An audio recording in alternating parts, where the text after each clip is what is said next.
اکثر لوگ ٹخنوں سے اوپر پہننے والے جو سنت پہ عمل کر رہے ہیں ان کا مذاق اڑاتے ہیں، تو تمام مختلف عالم جو اس میں ہر فرقے کے موجود ہیں ان کی زبانی سنیے کہ یہ کہاں تک صحیح ہے کہاں تک غلط ہے۔ یہ لوگ جو مذاق اڑا رہے ہیں اپنے ناواقفیت کی وجہ کر،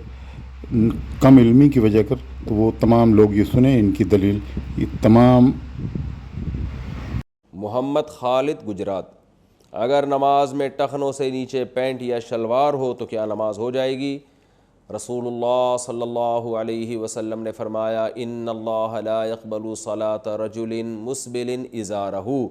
اللہ اس کی نماز قبول نہیں کرتے جس کا ازار نیچے لٹکا ہوا ہو، اس میں پینٹ بھی داخل ہے، شلوار بھی داخل ہے، جبہ بھی داخل ہے، تو ٹخنوں سے اوپر رکھنا نماز میں بھی اور نماز کے باہر بھی ضروری ہے، اور نماز میں اگر ہوگا تو نماز واجب الاعادہ ہے، لوٹانی پڑے گی، اس کو گناہ ہوگا آپ کو۔ بعض لوگوں نے ایک نیا شوشہ چھوڑا ہے اس 15ویں صدی میں کہ پینٹ کو نیچے سے فولڈ نہیں کر سکتے۔ ایسی کوئی حدیث ہمارے سامنے نہیں ہے کہ جس میں آپ صلی اللہ علیہ وسلم نے پینٹ کو فولڈ کرنے سے منع کیا ہو یا شلوار کو فولڈ کرنے سے منع کیا ہو۔ اس پر متفقون علیہ صحیح احادیث کثرت سے موجود ہیں کہ آپ صلی اللہ علیہ وسلم نے کوئی بھی ازار اور اس میں جو بھی چیز آپ نے پہنی ہوئی ہو نیچے ٹانگوں پہ، وہ سب اس میں داخل ہیں۔ اس کو ٹخنوں سے نیچے لے جانے سے، ٹخنوں تک لے جانے سے آپ صلی اللہ علیہ وسلم نے شدت سے منع کیا ہے۔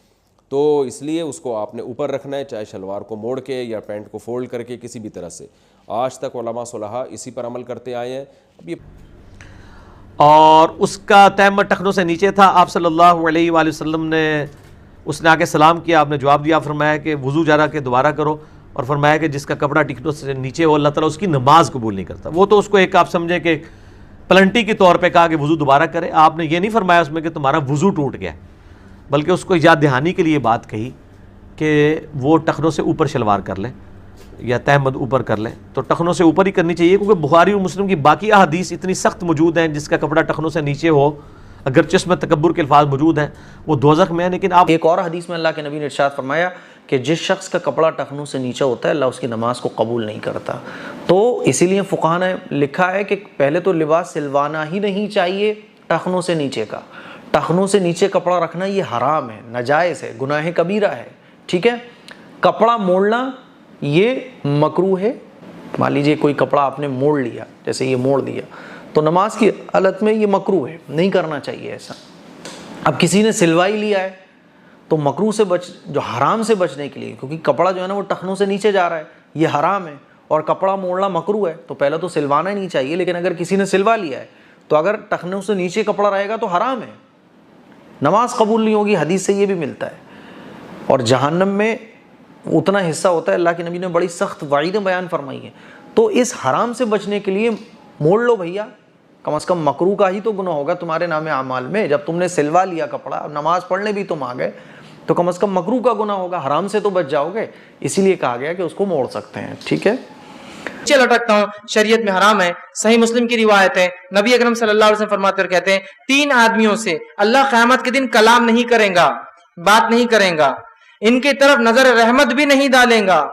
اور نہ ہی ان کے گناہوں سے ان کو پاک کرے گا کبھی۔ وہ 3 میں سے پہلا فرمایا اور کہا اور ان کے لیے دردناک عذاب ہے۔ پہلا فرمایا اپنی تہبند، پتلون، پینٹ، لنگی اور ایزار کو ٹخنے سے نیچے لٹکانے والا۔ دوسرا فرمایا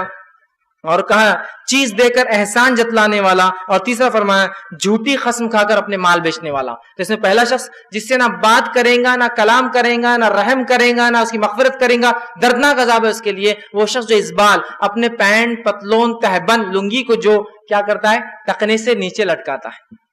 جو بھی میں نے عرض کی تھی یہ بھی مسلم کی روایت تھی کہ نبی کریم صلی اللہ علیہ وسلم نے ارشاد فرمایا 3 شخص ایسے ہیں کہ قیامت کے روز اللہ تبارک و تعالی ان سے کلام نہیں فرمائے گا، نہ ان کی طرف دیکھے گا، نہ انہیں پاک کرے گا، اور ان کے لیے دردناک عذاب ہے۔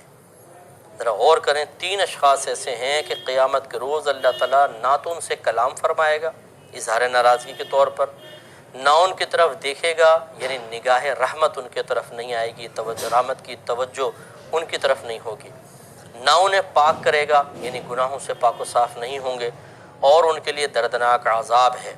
حضرت ابو ذر غفاری رضی اللہ تعالی عنہ عرض گزار ہوئے، یا رسول اللہ صلی اللہ علیہ وسلم وہ محروم اور خسارہ پانے والے کون ہیں؟ تو رحمت کونین صلی اللہ علیہ وسلم نے ارشاد فرمایا تہبند لٹکانے والا، احسان جتانے والا اور جھوٹی قسم سے اپنے مال کو پھیلانے والا۔